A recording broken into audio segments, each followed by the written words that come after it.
नमस्कार। आप सबका स्वागत है आज के जूम सेशन की ट्रेनिंग में। डार्जिलिंग 9 के इस ट्रेनिंग सेशन में आप सबका वेलकम करती हूँ।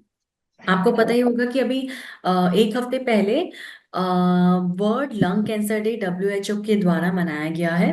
World lung lung cancer day, देखिए डब्ल्यूएचओ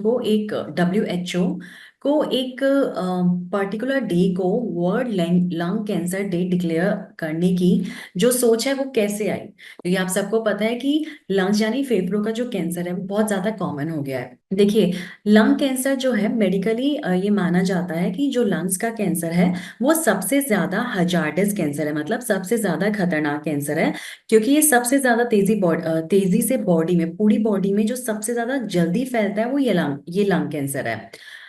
ऐसा इसलिए भी है क्योंकि लंग्स जो होते हैं उसकी जो सबसे छोटी फंक्शनल यूनिट होती है, जैसे एल्वियोलाई कहते हैं, जैसे एयर सैक्स कहते हैं, जो डायरेक्टली आपके ब्लड के साथ जुड़े होते हैं।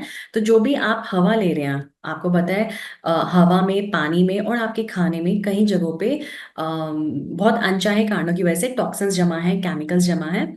तो कैंसर कॉजिंग एजेंट्स भी उन टॉक्सिन्स, उन केमिकल्स और उन पॉल्यूटेंट्स में होते हैं।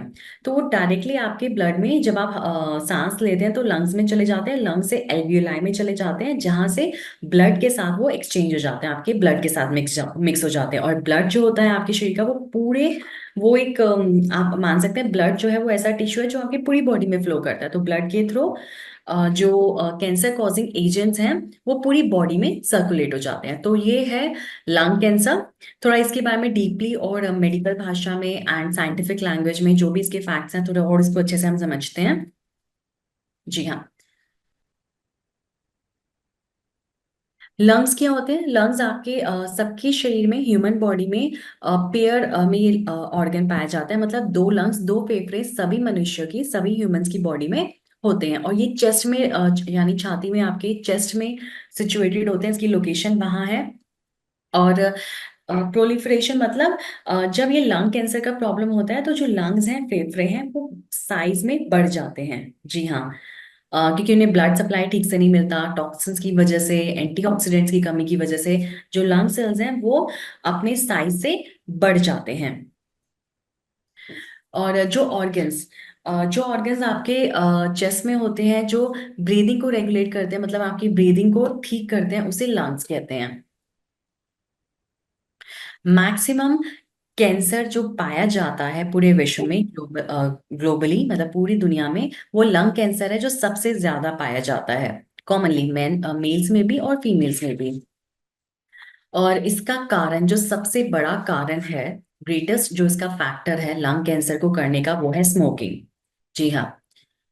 स्मोकिंग दोनों तरह की, एक्टिव भी और पैसिव भी। मतलब एक तो है कि कोई इंसान खुद स्मोक कर रहा है, लेकिन कई बार जो इंसान स्मोक कर रहा है उसे उतनी हानि, कई बार क्या, हमेशा ही जो इंसान खुद स्मोक कर रहा है उससे ज्यादा हार्म जो होता है जो सामने उसके बैठा है, जिसके लंग्स में, ब्रीदिंग में वो स्मोकिंग के जीवाणु, टॉक्सिन जा रहे हैं। स्मोक के जो है, जो स्मोक वो इनहेल कर रहा है, जो आपके सामने बैठा है, वो खुद स्मोकिंग नहीं कर रहा, लेकिन कोई और स्मोकिंग कर रहा है, लेकिन वो उस एटमॉस्फेयर में जहाँ स्मोकिंग हो रही है। तो उस इंसान को सबसे ज्यादा खतरा है। जो स्मोक कर रहा है उसे तो खतरा ही है, लेकिन जो साथ में बैठा हुआ है, जो स्मोक नहीं कर रहा है लेकिन स्मोकिंग करने वाले के जो वेपर्स हैं वो इनडायरेक्टली उसके शरीर में जा रहे हैं, उसे ज्यादा खतरा है। देखिए, सिगरेट जो आप ले रहे हैं उसमें जो निकोटिन की मात्रा है, जो टोबैको की मात्रा है, जो भी उसमें टॉक्सिन्स हैं, जो केमिकल्स हैं, उसकी क्वांटिटी, और कितनी देर आप उसको लेते हैं, सिगरेट कितनी बार आप करते हैं स्मोकिंग, सिगरेट स्मोकिंग, दोनों ही फैक्टर्स जो हैं वो लंग कैंसर को बढ़ाते हैं। हाँ जी। अगर कोई इंसान स्मोकिंग छोड़ देता है तो उसको लंग कैंसर होने का खतरा बहुत बहुत घट जाता है। चाहे आपने कितनी ही बार स्मोकिंग क्यों ना हुई हो, लेकिन जब आप इसे छोड़ते हैं तो आपको लंग कैंसर का खतरा होने के चांसेस पूरे 90% कम हो जाता है। क्योंकि स्मोकिंग की जो प्रॉब्लम है वो सिर्फ आपको ही लंग कैंसर करने के चांसेस नहीं बढ़ा रही है, आपके साथ जो बैठा हुआ है, आपके आसपास कोई भी, जो भी अजनबी भी बैठा हुआ है, उसको लंग कैंसर करने के चांसेस भी बढ़ा देती है।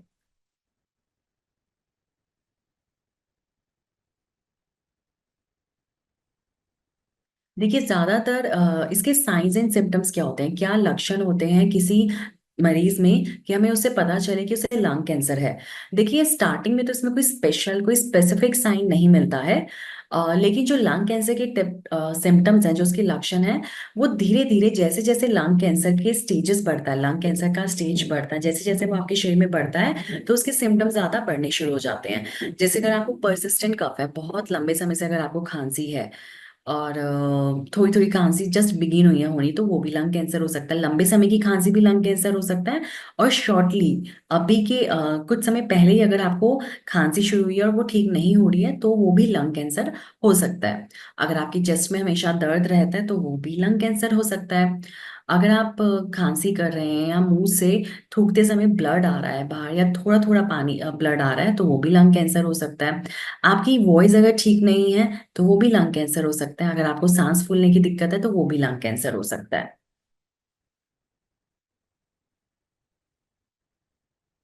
अगर आपको गैस्पिंग फॉर एयर हो रही है, मतलब आपको बहुत ज्यादा ऐसा लगता है, सफोकेशन महसूस हो रहा है, ऐसा लगता है जैसे आपके आसपास हवा नहीं है, घबराहट हो रही है, और ऐसा लगता है कि आसपास हवा बिल्कुल रुक गई है, तो ये भी जो है लंग कैंसर का साइन हो सकता है।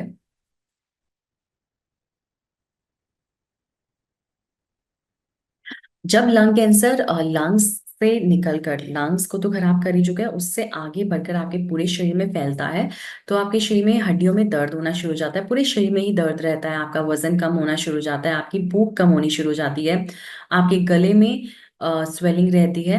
ये सब दिक्कतें होती हैं लंग कैंसर में। फैक्टर्स, क्या कारण है जिसकी वजह से लंग कैंसर होता है? अगर आपके लंग की जो सेल्स हैं उसके डीएनए में कुछ चेंजेस हो जाए तो आपको लंग कैंसर बन जाता है।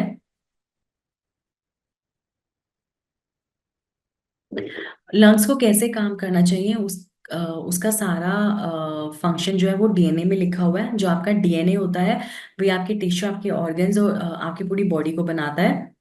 तो आपके जो ऑर्गन्स हैं, उसकी फंक्शन को कौन डिसाइड करता है? आपका डीएनए डिसाइड करता है। The instruction for growth and multiplication in healthy cells are encoded in their DNA. सब कुछ डीएनए में एनकोड होता है कि कैसे आपके लंग्स या कोई भी ऑर्गन आपकी बॉडी का ग्रो करेगा या मल्टीप्लाई करेगा। लेकिन कैंसर में क्या होता है कि ये जो इनकोडिंग होती है डीएनए में, ये ऑल्टर हो जाती है, इसमें चेंजेस आ जाते हैं, जिसकी वजह से जो पर्टिकुलर ऑर्गन जहाँ पे कैंसर फैला है वो ठीक से काम नहीं कर पाता, उसकी फंक्शनिंग में प्रॉब्लम आ जाती है। और वही वही करती है जो जिस ऑर्गन में कैंसर हुआ है उसकी डीएनए की कोडिंग में कुछ ऐसे चेंजेस आ गए हैं, जिसकी वजह से वो ऑर्गन जो है वो बढ़ना शुरू हो जाता है अनियमित गति से, अनकंट्रोल्ड वे में। और जो हेल्दी सेल्स हैं उस ऑर्गन के, वो खत्म होने शुरू हो जाते हैं। और जो बहुत ज्यादा एक्सेसिव सेल बनने शुरू हो जाते हैं, जो कि एक्चुअली डैमेज सेल हैं, और ऑर्गन को अनकंट्रोल वे में बढ़ा देते हैं। बढ़ के यहाँ पे ट्यूमर बन जाता है। कैंसर सेल्स का मेन काम सबसे पहले एक स्टेज यही होती है कि कैंसर सेल्स बढ़ के ट्यूमर बना लेते हैं, लंग्स में भी कैंसर सेल्स बढ़ के ट्यूमर बना लेते हैं, हेल्दी बॉडी मास को डिस्ट्रॉय कर देते हैं। और फिर थोड़े थोड़े टाइम में ये कैंसर सेल सेपरेट होने लगते हैं और बॉडी के डिफरेंट पार्ट्स में पहुंचने लगते हैं और वहां पर कैंसर फैलाते हैं। अब जानते हैं कि स्मोकिंग से लंग कैंसर कैसे होता है। रिसर्च के अनुसार जो स्मोकिंग है वो आपके लंग्स की जो लाइनिंग होती है, म्यूकस लाइनिंग, और भी बहुत सारी उसमें लाइनिंग्स होती हैं जो जो कि उसे डैमेज से बचाती है, उसे वो डैमेज कर देता है। जो भी कैंसर कॉजिंग एजेंट, जिसने कार्सिनोजन कहते हैं, जो कि सिगरेट में मौजूद रहते हैं, वो कैंसर करते हैं। टॉक्सिन्स जो तंबाकू में रहते हैं, जिससे फिर लोग स्मोक करते हैं, वो लंग टिश्यू में जाते ही, लंग्स के अंदर जाते ही उसे डिस्ट्रॉय करना शुरू कर देते हैं। स्टार्टिंग में तो आपकी बॉडी के अंदर अच्छी इम्यूनिटी होती है, तो स्मोकिंग से या तंबाकू स्मोकिंग से जो भी आपके शरीर को दिक्कत हो रही है, लंग्स को दिक्कत हो रही है, वो जल्दी ठीक होनी शुरू हो जाती है। लेकिन हर एक्सपोजर के साथ, हर सिगरेट स्मोकिंग के साथ, जब भी पेशेंट या टॉक्सिन्स कार्सिनोजन को एक्सपोज होता है, तो उसके लंग्स को हार्म होने का खतरा बढ़ता चला जाता है, और फाइनली धीरे धीरे पेशेंट को कैंसर हो जाता है कुछ समय के बाद, और जो उसका लंग्स के टिश्यू है वो डैमेज होना शुरू हो जाते हैं। लंग कैंसर के भी टाइप्स होते हैं। ये माइक्रोस्कोपिक जो स्टडी है उसके आधार पे लंग कैंसर के टाइप्स बताए गए हैं। एक लंग कैंसर होता है जिसमें सेल्स बहुत छोटे होते हैं, जिसे स्मॉल सेल लंग्स कैंसर कहते हैं। और एक होता है जिसमें कि जो कैंसर के सेल्स हैं, जो ट्यूमर्स हैं, वो बहुत छोटे छोटे होते हैं। और जो लंग कैंसर एक होता है नॉन स्मॉल सेल्स वाला लंग कैंसर होता है, जिसमें squamous cell carcinoma, adenocarcinoma और लार्ज सेल कार्सिनोमा, ये वैरायटीज आती है लंग कैंसर की। इसमें जो सेल्स का टाइप है, जो कैंसर सेल्स हैं, वो तो या तो स्क्वेमस सेल के होते हैं, या एडिनो कार्सिनोमा के टाइप के होते हैं, या लार्ज सेल होते हैं। मतलब एक होता है जिसमें कैंसर के जो सेल्स हैं छोटे होते हैं, और एक होता है जिसमें कैंसर सेल्स थोड़े लार्ज होते हैं। और लेकिन खतरनाक दोनों ही होते हैं, दोनों ही सेम अमाउंट में, सेम उससे फैलते हैं, मतलब सेम स्पीड से फैलते हैं पूरी बॉडी में। बस जो स्मॉल सेल लंग कैंसर होता है, स्मॉल सेल लंग कार्सिनोमा जो होता है, जिसमें कैंसर सेल्स बहुत छोटे साइज के होते हैं, स्मॉल होते हैं, वो कम प्रिवेलेंट है, वो कम पाया जाता है। जो नॉन स्मॉल सेल कैंसर है वो ज्यादा पाया जाता है। रिस्क एलिमेंट्स, लंग कैंसर की वजह से क्या होता है, अगर लंग कैंसर सही टाइम पे डिटेक्ट ना हो, या फिर लंग कैंसर के लिए जो भी रिक्वायर्ड ट्रीटमेंट है, जैसे कीमोथेरेपी, रेडिएशन थेरेपी, अगर वो टाइमली ना लिया जाए, तो ये धीरे धीरे पूरी बॉडी में फैल के धीरे धीरे पेशेंट की जो सारे बॉडी फंक्शंस हैं उनको डिस्टर्ब कर देता है, और पेशेंट में मॉर्बिडिटी का कॉज है, मतलब उसमें डेथ करने का एक कॉज बन जाता है। और ये फैमिली में भी प्रेवलेंट रहता है। क्योंकि किसी ना किसी तरह से जो आपकी फैमिली है वो भी पैसिव स्मोकिंग का फिर शिकार हो जाती है, या पैसिव कार्सिनोजन इनटेक का शिकार हो जाती है। तो हम कह सकते हैं कि ये फैमिलीज में भी प्रेवलेंट रहता है, जिनका लाइफस्टाइल सेम हो, जिनकी आदतें सेम हो। क्या बेसिकली ऐसे कौन से रिस्क फैक्टर्स हैं, ऐसे कौन से कॉजेज हैं जो लंग कैंसर को बहुत बढ़ाते हैं? ये मैं पहले भी बता चुकी हूँ। तंबाकू सेवन, यानी स्मोकिंग, सिगरेट स्मोकिंग, या तंबाकू को स्मोक करके लेना, या फिर कोई ऐसे इंसान के पास रहना जो स्मोकिंग कर रहा है। ये दोनों ही फैक्टर्स जो है लंग कैंसर के रिस्क को, हार्म को बहुत ज्यादा बढ़ा देते हैं। अब हम जानते हैं डार्जोनाई में ऐसे कौन से प्रोडक्ट हैं जो कि हम लंग कैंसर के पेशेंट, या फिर ऐसा कोई कस्टमर अगर आपके पास आता है जो कि लंग कैंसर के लिए ऑलरेडी कीमोथेरेपी या रेडिएशन थेरेपी ले रहा है, उन्हें हम दे सकते हैं ताकि उन्हें हेल्प मिले। कैंसर के पेशेंट को सबसे ज्यादा क्या प्रॉब्लम आती है कि उनकी ब्रीदिंग जो है वो इरेगुलर हो जाती है, उनकी वॉइस हार्श हो जाती है, उनकी लंग्स की जो लाइनिंग है उसकी इम्यूनिटी खत्म हो जाती है, उनकी लंग्स की जो लाइनिंग है वो ठीक नहीं रहती। तो हम उन्हें डार्जिलिंग के ये तीन प्रोडक्ट्स दे सकते हैं ताकि उनकी लंग्स की इम्यूनिटी बढ़े, उनकी जो ब्रीदिंग है वो थोड़ी नॉर्मल हो सके। हाँ, लेकिन पेशेंट को आपको इंडिकेट करना पड़ेगा कि वो जो भी लंग कैंसर करने वाले कारण है उससे बचे। जैसे कि अगर उनकी किसी ऐसे के पास ना जाए जहाँ पे स्मोकिंग ज्यादा होती है, या फिर जहाँ पर पॉल्यूशन ज्यादा है, जहाँ पर एयर पॉल्यूशन ज्यादा है, या फिर किसी ऐसी जगह वो काम करते हैं जहाँ पे हवा में पॉल्यूशन है, तो ये सब चीजें उनको छोड़नी पड़ेंगी। डाइट पे अपनी ध्यान देना पड़ेगा। जो भी सिंथेटिक डाइट है वो कम करनी पड़ेगी, नेचुरल डाइट ज्यादा लेनी पड़ेगी। जो खाना वो खा रहे हैं वो नेचुरल फूड स्टफ ज्यादा लेना पड़ेगा। ये चीजें आपने साथ में आप उनको नेचुरल प्रोडक्ट्स दे सकते हैं, जैसे Shwas Sanjeevani syrup, curcumin C3 powder capsules और GIT 14 drops. Shwas Sanjeevani syrup जो है, उसे लेने का तरीका है 2 चम्मच सुबह शाम खाने के बाद। 2 चम्मच आप दिन में 3 बार भी दे सकते हैं पेशेंट को। जब भी आपको पता होगा कि सिटीज में या फिर गांव में भी जब एयर पॉल्यूशन ज्यादा फैलता है, एम्बियंट एयर पॉल्यूशन का जो इंडेक्स है जब वो बढ़ जाता है, जो टीवी पे और न्यूज में एंड न्यूज पे और आपकी अखबार में आना शुरू हो जाता है कि आप दिल्ली में या फिर दिल्ली के आसपास की जगहों पे एयर बढ़ गया है, या फिर किसी और सिटी में एयर पॉल्यूशन बढ़ गया है, तो उस टाइम पे हर कस्टमर को श्वास संजीवनी सिरप जरूर लेना चाहिए। वो उन्हें जो भी एयर पॉल्यूशन के साइड इफेक्ट्स लंग पे हो सकते हैं उससे बचाता है।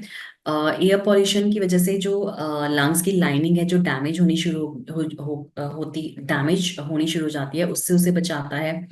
और ब्रीदिंग प्रॉब्लम पेशेंट को या कस्टमर को नहीं आने देता। तो श्वास संजीवनी सिरप एक बहुत अच्छा सिरप है। नॉर्मली अगर किसी को खांसी जुकाम है तो वो भी श्वास संजीवनी सिरप लेंगे तो जल्दी ठीक हो जाएंगे।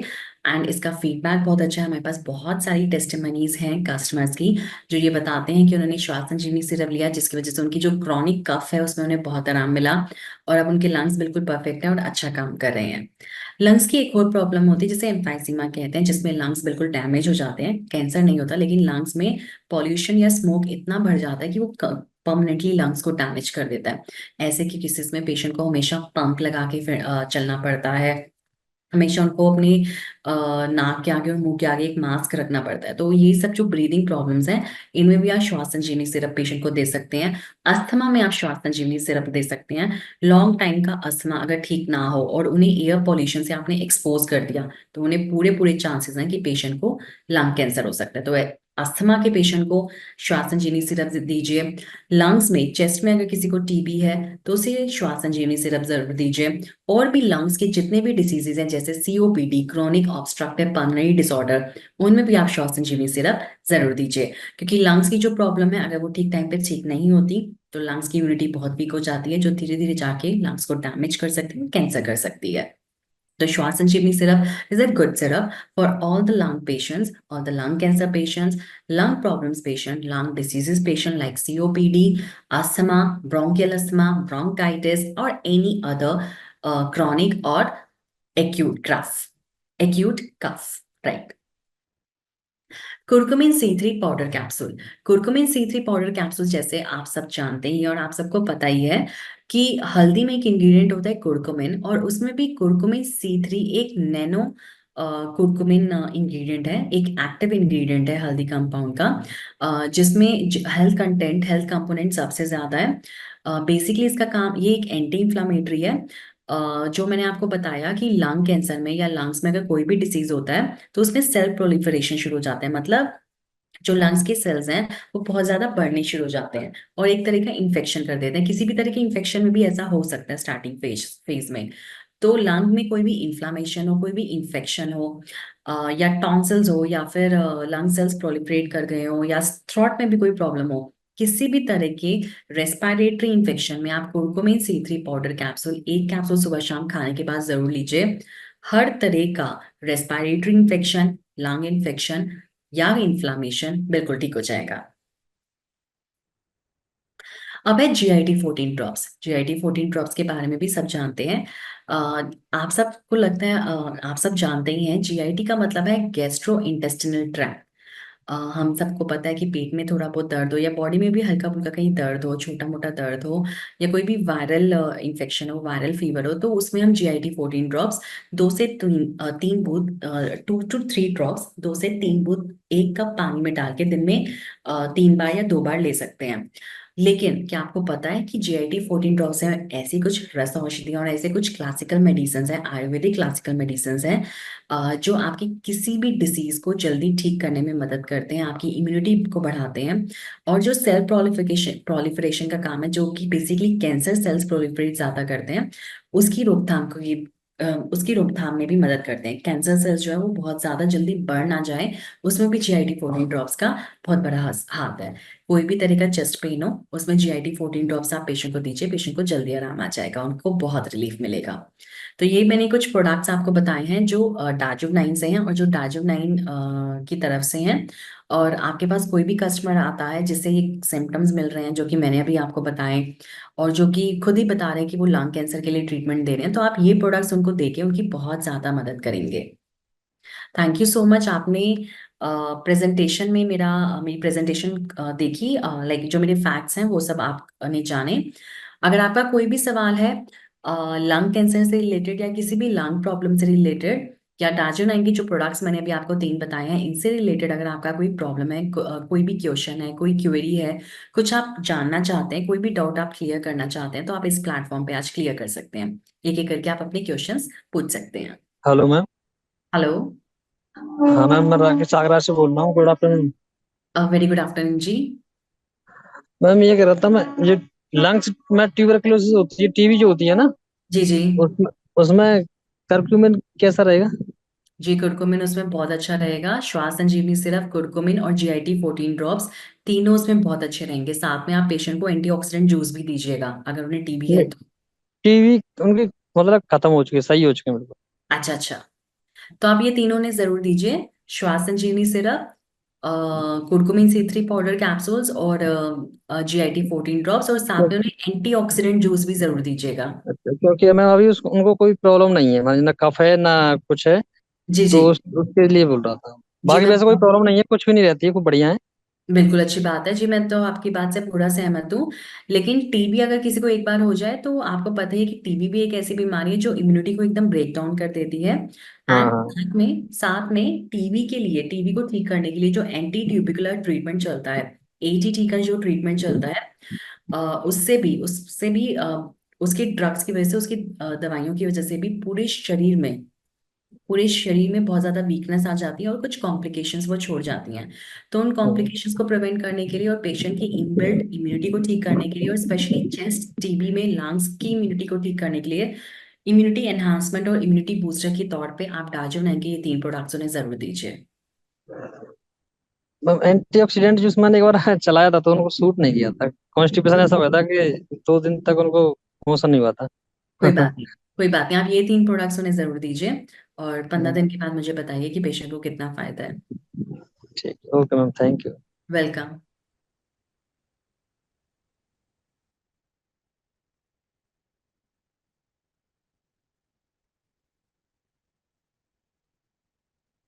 किसी और का कोई क्वेश्चन हो अगर आप पूछना चाहते हैं तो, कोई भी क्वेश्चन हो आप बेझिझक होके बिना हेजिटेशन के आप पूछ सकते हैं। मैम, स्टमक के लिए इश्यूज हैं, मेरी मदर को ही। तो हम्म। उनको फाइबर या सेलुलोस वगैरह दे सकते हैं क्या? जी दे सकते हैं, स्टमक इश्यूज में दे सकते हैं फाइबर, रूटीन फाइबर। मैं आपको लाइक बताना चाहती हूँ कि अभी तो जो हमने प्लेटफॉर्म रखा है, जो आज सेशन रखा है, वो लंग कैंसर या लंग प्रॉब्लम से रिलेटेड है। तो उससे रिलेटेड अगर कोई क्वेश्चन है तो आप पूछ सकते हैं, बाकी आप मुझे व्हाट्सएप कर सकते हैं, ठीक है।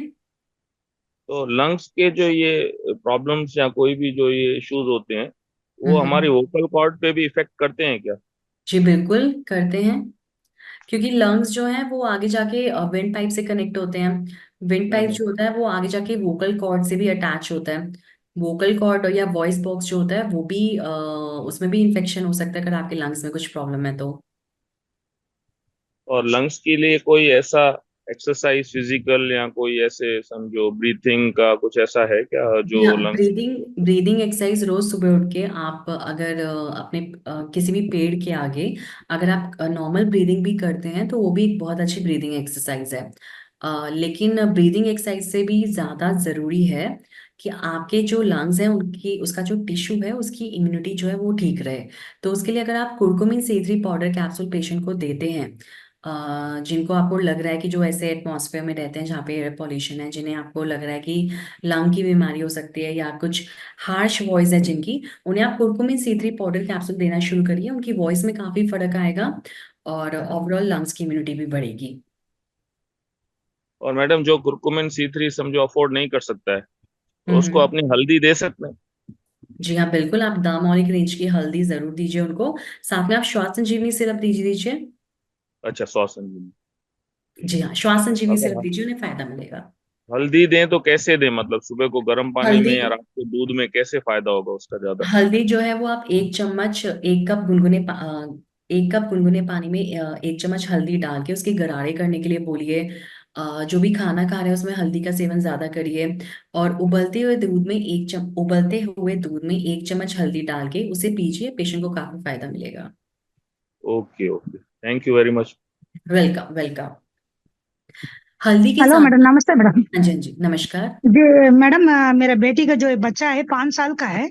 उसको सीने में से जैसे उसे अजीब किसी साउंड आता है, जैसे वो सोता है या बैठता है उठता है, हम्म। बहुत तेजी से उसको साउंड आ रहा है। तो इसको 2 साल से है ये, और किसी डॉक्टर को दिखाते तो वैसे के वैसे हो जाता है। 2-4 दिन ठीक रहता है, फिर उसके बाद वैसे के वैसे ही रहता है, फिर वो प्रॉब्लम शुरू होती है। तो ये क्या रीजन हो सकता है मैडम? देखिए आप एक बार उनकी उम्र बताइए कि उनकी एज क्या है। 5 साल का है। 5 साल का है। हाँ, आ, लड़का है।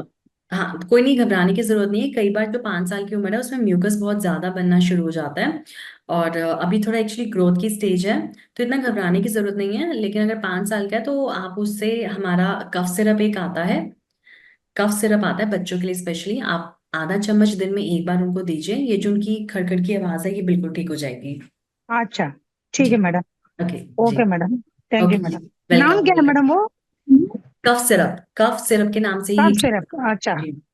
ठीक है मैडम, ओके मैडम, ओके जी। Thank you madam. Welcome welcome. Ma'am आप हल्दी के लिए कुछ बता रहे थे, बात रह गई। देखिए, हल्दी के लिए तो मैंने आपको बताया कि दामोलिक रेंज की जो हल्दी है, उसका इस्तेमाल अगर पेशेंट करेंगे, जैसे गुनगुने, उसे 1 कप गुनगुने पानी में 1 चम्मच हल्दी डाल के उसके गरारे कर सकते हैं, उसे आप पी भी सकते हैं। इससे भी पेशेंट को काफी फायदा मिलेगा। साथ में उबलते हुए दूध में 1 चम्मच हल्दी डाल के, 1 गिलास उबलते हुए दूध में 1 चम्मच हल्दी डाल के अगर वो आप डेली पीते हैं रात में सोते समय, तो उससे पेशेंट को बहुत फायदा होगा। किसी भी तरह की जो लंग प्रॉब्लम है, उससे जल्दी उससे बाहर निकलेंगे पेशेंट।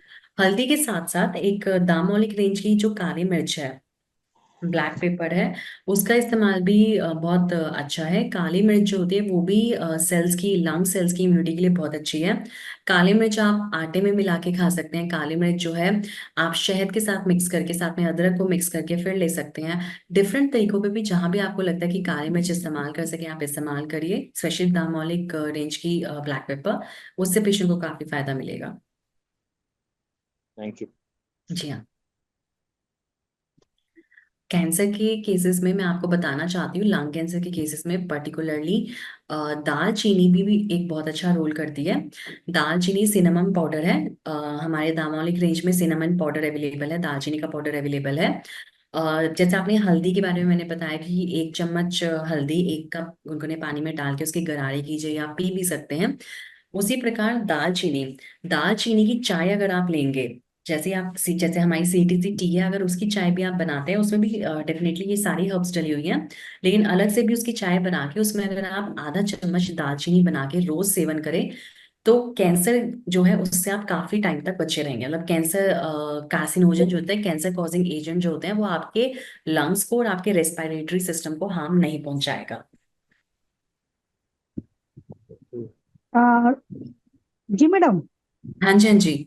ये करें कि हमको जो है ना सीढ़ी उड़ी जब चढ़ते हैं, अभी 1 आध 2 महीने से ये हो रहा, थोड़ा सांस फूलता है हल्का सा। अच्छा अच्छा अच्छा अच्छा जैसे ज्यादा सीढ़ी चढ़ने पे, जैसे मान लीजिए 25 30 सीढ़ी चढ़ते हैं तो, ऐसे दस अच्छा बारह सीढ़ी होती तो ऐसे नहीं होता है। अच्छा और जी। ज्यादा सीढ़ी चढ़ते हैं ना तो मुझे थोड़ा सांस फूलने लगता है। ये 2 महीने से है, इतने अच्छा दिन अच्छा कुछ नहीं था, अच्छी थी मैं, अच्छा अभी अच्छा। है तो इसके लिए मैं क्या करूं मैडम? कोई नहीं, देखिए घबराने की जरूरत नहीं है। अगर आपका सांस ज्यादा फूल रहा है तो आप, एक ब्लड टेस्ट होता है जिसे कहते हैं हम CBC test, complete blood count test, आप वो टेस्ट करवाइए। उससे भी आपको पता चलेगा कि कहीं आपका हीमोग्लोबिन तो कम नहीं है जिसकी वजह से आपका सांस फूल रहा है। अगर हीमोग्लोबिन अच्छा, कम है तो आपको हीमग्रो सिरप, हमारा एक प्रोडक्ट आता है, वो लेने की जरूरत है। और अगर हीमोग्लोबिन आपका ठीक है तो आप श्वास संजीवनी सिरप और कुर्कुमिन C3 पाउडर कैप्सूल्स का सेवन करना शुरू करिए। जो ये सांस की तकलीफ है, इसमें आपको मदद मिलेगी। ठीक है मैडम, ठीक, जी। Thank you madam. ओके।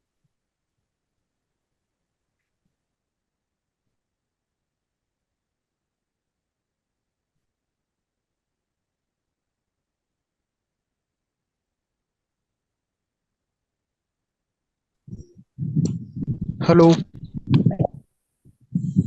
हाँ जी, हेलो। हेलो। हेलो। नमस्ते मैम। नमस्ते नमस्कार। मैम। नमस्कार जी। हमका मैम सीने के बीच में कभी हल्का हल्का दर्द बना रहता है, इसका क्या कारण होता है? देखिए, चेस्ट पेन का कारण जो है, कोई लंग प्रॉब्लम भी हो सकता है, लंग कैंसर, लंग कोई भी प्रॉब्लम जैसे सीओपीडी, अस्थमा की दिक्कत, नॉर्मल कफ की वजह से भी चेस्ट में दर्द हो सकता है, हाइपर एसिडिटी की वजह से भी चेस्ट में दर्द हो सकता है, हार्ट प्रॉब्लम की वजह से भी चेस्ट में दर्द होता है, हाई बीपी की वजह से भी चेस्ट में दर्द होता है। तो चेस्ट में दर्द के ये सारे कारण हैं।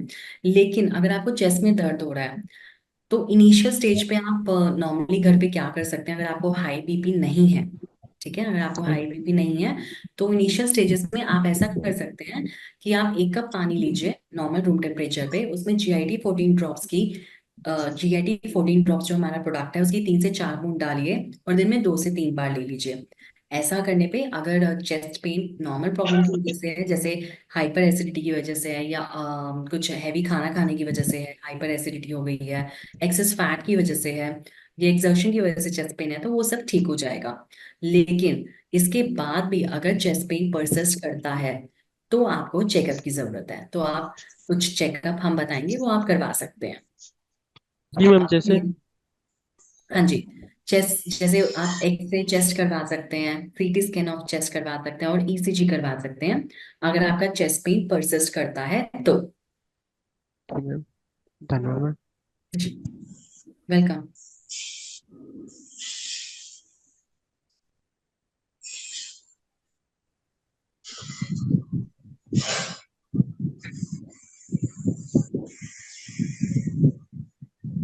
Hello hello. मैम, हाँ जी। मुझे ना सांस चढ़ती है और मेरा बीपी भी लो है। हाँ जी। मुझे सांस भी चढ़ती है और मेरा बीपी भी लो है। सांस भी चलती है और बीपी भी लो है आपका। जी। तो जो सांस चढ़ने की दिक्कत है उसके लिए आप श्वास संजीवनी सिरप लीजिए 2 चम्मच सुबह शाम खाने के बाद। ठीक है। और बीपी अगर आपका लो रहता है तो हमारी एलबीपी टैबलेट आती है, लो बीपी टैबलेट जिसका नाम है एलबीपी टैबलेट, वो 2 गोली सुबह शाम खाने के बाद लीजिए, आपका बीपी ठीक होने लगेगा। कैसे ऑर्डर कर सकते हैं मैम? या आप वेबसाइट से ऑर्डर कर सकते हैं। ठीक है ma'am, thank you. Welcome.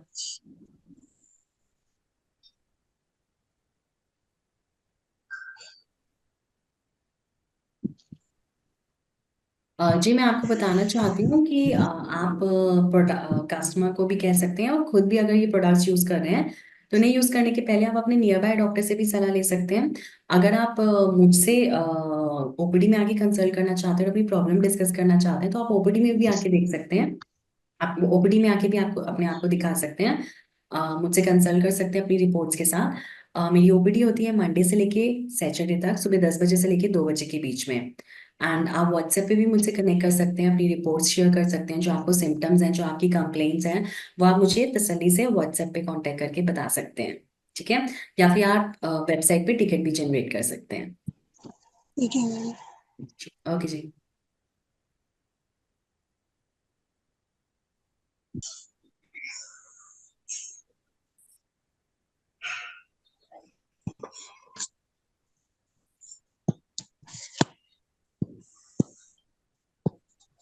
Ma'am ये जो डिफरेंट डिफरेंट टाइप के जो कैंसर हो रहे हैं हम्म। उसमें ये जो लंग्स कैंसर का रेशो क्या है? देखिए लंग कैंसर जो है वो जितने भी तरह के कैंसर हैं तो सबसे ज्यादा फैलने वाला लंग कैंसर है। 70% केसेस ऑफ जो कैंसर्स हैं उसमें लंग कैंसर पाया जाता है। कैंसर के केसेस अगर हम माने कि 100 पेशेंट को कैंसर है तो उसमें 70% जो लोग हैं वो लंग कैंसर से परेशान है। ये सबसे ज्यादा एयर पॉल्यूशन की वजह से हुआ है। ओके, मतलब एक फैक्टर स्मोकिंग का है और एक एयर पोल्यूशन का है। जी हाँ, मैंने आपको पहले ही बताया कि एक तो अगर कोई खुद आप स्मोक कर रहे हैं तो वो तो है ही एक फैक्टर। हम्म। लेकिन पैसिव स्मोकिंग हम कहते हैं कि जो आपके आसपास के लोग हैं जो स्मोकिंग नहीं कर रहे हैं लेकिन जो आपका स्मोक है वो इनडायरेक्टली उनके लंग्स में जा रहा है, जिसे हम पैसिव स्मोकिंग कहते हैं या फिर एक तरह का एयर पॉल्यूशन कहते हैं। वो भी एक कारण है लंग कैंसर का और सबसे बड़ा कारण वही है। और दूसरा मैम, जैसे सब लोग अगरबत्ती जलाते हैं, हम्म। अगरबत्ती धूप जलाते हैं, आजकल के अगरबत्ती धूप काव ढंग से नहीं बनती है, वो कोल पाउडर से बनाते हैं, डुप्लीकेट अगरबत्तियां। देखिए तो उसकी वजह से भी काफी इश्यूज आ रहे हैं सर। मैं आपको बताती हूँ, अगरबत्ती जो होती है वो एक तरह की लकड़ी होती है, मैदा लकड़ी, उससे बनती है। अगर वो शुद्ध मैदा लकड़ी से अगरबत्ती बनी है या फिर धूप में अगर गुग्गुल का प्रयोग है, शुद्ध गुग्गुलों का प्रयोग है, तो उसे बर्न करने पे आपको कैंसर नहीं होगा। इसके अलावा उससे बर्न करने पे आपको कोई लंग प्रॉब्लम नहीं होगी। इसके अलावा अगर उसमें कुछ और डला हुआ है तो आपको अस्थमा हो सकता है, ब्रीदिंग प्रॉब्लम हो सकती है या लंग की कोई भी प्रॉब्लम हो सकती है। ये जो गूगर अगरबत्ती अलग आती है क्या? देखिए अगरबत्ती में एक बहुत, अगरबत्ती जो है वो मैदा लकड़ी की बनी हुई है। अगरबत्ती जो होती है ओके। वो मैदा लकड़ी से बनी होती है। तो अगर शुद्ध मैदा लकड़ी से वो बनी हुई है तो वो फिर उसके जो वेपर्स होते हैं उससे कोई कैंसर नहीं होगा या फिर उससे कोई लंग प्रॉब्लम नहीं होती। लेकिन अगर वो उस मैदा लकड़ी से नहीं बनी है, उसके अंदर कोई और इंग्रेडिएंट है या कोई परफ्यूम है आर्टिफिशियल, तो वो आपको कोई लंग प्रॉब्लम कर सकती है। और नॉर्मली लंग्स को हेल्दी रखने के लिए क्या करें डेली बेसिस पे? समझो किसी को कुछ भी प्रॉब्लम नहीं है लेकिन लंग्स को अच्छे हेल्दी और मेंटेन करने के लिए कुछ भी ऐसा टिप्स? देखिए लंग्स को अच्छा और हेल्दी मेंटेन करने के लिए एक टिप सबसे जो इम्पोर्टेंट है वो ये है कि आप अपना आपके घर में अगर सरसों का तेल है या कोई भी तेल, सरसों का हेल्दी तेल, रखने के लिए क्या करना है? जी मैं बताती हूँ। लंग्स को हेल्दी रखने के लिए ब्रीदिंग एक्सरसाइज एक नॉर्मल तरीके हैं। आपके घर के आसपास अगर कोई पेड़ है तो उसके सामने सुबह सुबह जाके आप ब्रीदिंग एक्सरसाइज करिए, रात में जाके उसके सामने ब्रीदिंग एक्सरसाइज करिए। आप मानेंगे, आप कहिए कि नहीं रात में जाने से आपके अंदर कार्बन डाइऑक्साइड ज्यादा जाएगा, ऐसा नहीं है। लंग कैंसर को तीन चीजें सबसे इजीली प्रिवेंट कर सकती हैं। एक तो ब्रीदिंग एक्सरसाइज। ब्रीदिंग एक्सरसाइज में ऐसा कुछ नहीं है कि आपको एक नॉस्ट्रिल को दबा के दूसरे नॉस्ट्रिल से हवा अंदर लेनी है या बाहर निकालनी है। जो ब्रीदिंग एक्सरसाइज है वो नॉर्मल रेगुलर ब्रीदिंग अगर आप पेड़ों के सामने जाके किसी भी ग्रीन एरिया में जाके करते हैं तो वो आपके लंग्स के लिए बहुत हेल्दी रहेगा। सुबह शाम ये आपको करना है। सेकंड है नस्य। नस्य एक आयुर्वेदिक एक्सरसाइज है, एक आयुर्वेदिक टिप है। नशे में आपको क्या करना है, अगर आपके पास सरसों का तेल है तो वो आप ले सकते हैं, तिल का तेल है तो वो आप ले सकते हैं, या फिर अनु तेल है तो वो ले सकते हैं। इन तीनों में से कोई भी अगर तेल है तो उसकी 2 बूंद आपने इस नॉस्ट्रिल में, 2 बूंद आपने दूसरी नॉस्ट्रिल में डालनी है। ऐसा आपने दिन में 2 से 3 बार करना है, जिससे जो भी स्मोक या फिर जो भी एयर पॉल्यूशन के इंग्रेडिएंट्स, एजेंट्स या कार्सिनोजन स्मोक के थ्रू आपके नाक में या रेस्पिरेटरी एरिया में गए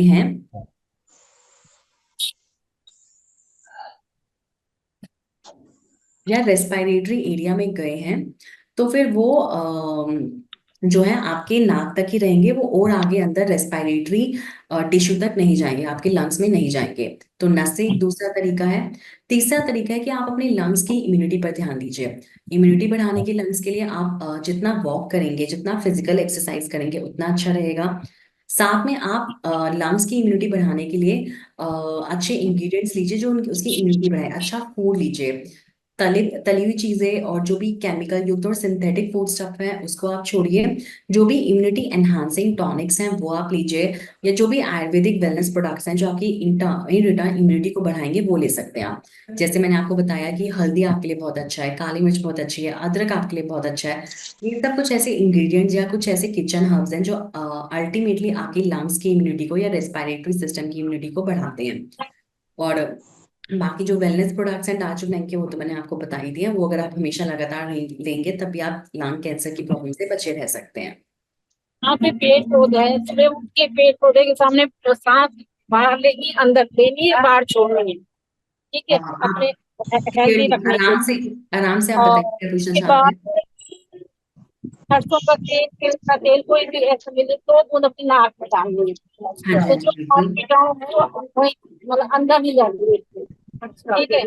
और तीसरा है कि जैसे हल्दी है, काली मिर्च है और क्या बोलते अदरक है, इसका आप सेवन करें काढ़ा बना के। हाँ, इसका मतलब जैसे उसको फिर बाकी अगर कोई मतलब ऐसी कोई आयुर्वेदा लेना है तो अपना इस कंपनी से आप ले सकते हैं।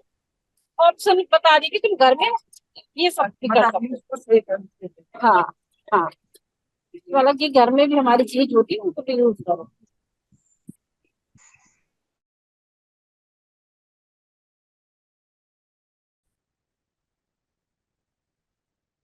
आप में से अब किसी और का कोई सवाल हो तो आप बेझिझक पूछ सकते हैं, कुछ और आप पूछना चाहते हैं तो।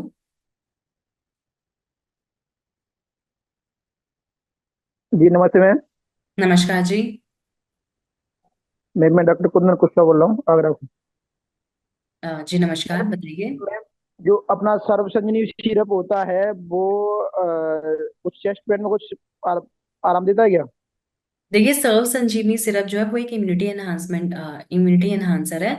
वो आप लॉन्ग टाइम में बाद में दे सकते हैं पेशेंट की नॉर्मल ओवरऑल इम्यूनिटी को ठीक करने के लिए, लेकिन स्पेसिफिकली अगर आप लंग्स प्रॉब्लम में देना चाहते हैं तो आप श्वास संजीवनी सिरप दीजिए।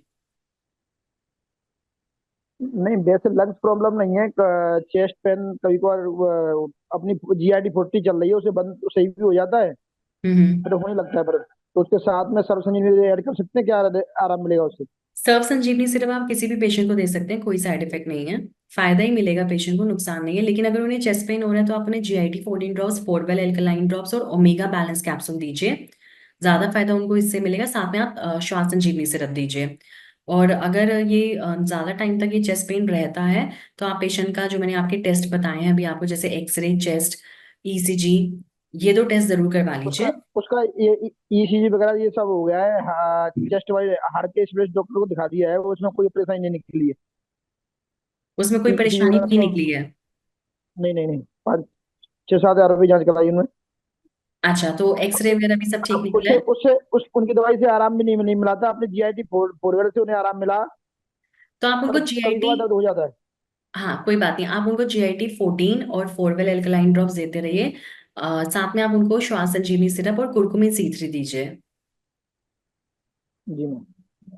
कुर्कुमिन C3 जरूर दीजिए उनको, उनको बहुत फायदा मिलेगा उससे। ठीक, okay. Okay, thank you so much. आज आप सबने इस सेशन में पार्टिसिपेट किया, उसके लिए थैंक यू सो मच। मैं पूरी होप करती हूँ कि आप आगे भी हमारे साथ ट्रेनिंग सेशंस में जुड़े रहेंगे। और कोई भी अगर आपका सवाल है तो आप बिना हेजिटेशन के आप व्हाट्सएप पे पूछ सकते हैं मुझसे। आप कस्टमर केयर सर्विस पे क्वेरी डाल सकते हैं, या फिर आप वेबसाइट पे जाकर टिकट जनरेट कर सकते हैं। Thank you so much.